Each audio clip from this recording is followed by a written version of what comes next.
Hi friends, welcome back to my mini blog. আমি অনেক দিন পর আবার একটা ব্লগ করলাম। তো আমি ওপরের ঘরে এসেছি। ওপরের গাছপালাগুলো একদমই অবস্থা খারাপ। আমার ওপরে একদম আসাই হয় না। ওপরের ঘরটাও দেখছি অগোছালো। আজ আমি প্রজেক্ট করতে এসেছি। আমার ভীষণ চাপ, সেই কারণে আমি একদমই ভিডিও দিতে পারি না। আমি আইটিআই কোর্স করছি ড্রেস মেকিং নিয়ে, সেই কারণেই বুঝতেই পারছো কতটা চাপের মধ্যে আছি। আমি 1.5 বছর ধরে মোটামুটি ভিডিও দিতে পারছি না।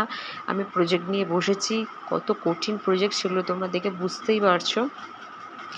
তো সেই কারণে আমি ভিডিও কিছু দিতে পারছি না। এই গরমকালে তো আরোই মাথা খারাপ হয়ে যায়, একে প্রজেক্টের ঝামেলা, তারপরে গরমের চাপ, ওই জন্য আমার একদমই বিরক্ত লাগে। তো আমি ভিডিও দিতে পারছি না, তার জন্য তোমাদের কাছে ক্ষমা চেয়ে নিচ্ছি। আমি আবারও কন্টিনিউ ভিডিও দেবো, একটু ফাঁকা হলে, একটু সময় পেলে আমি নিশ্চয়ই ভিডিও তোমাদেরকে দেবো। তো ততদিন অন্তত আমাকে একটু সাপোর্ট করো। তো থ্যাংক ইউ, বাই, দেখা হচ্ছে নেক্সট ভিডিওতে।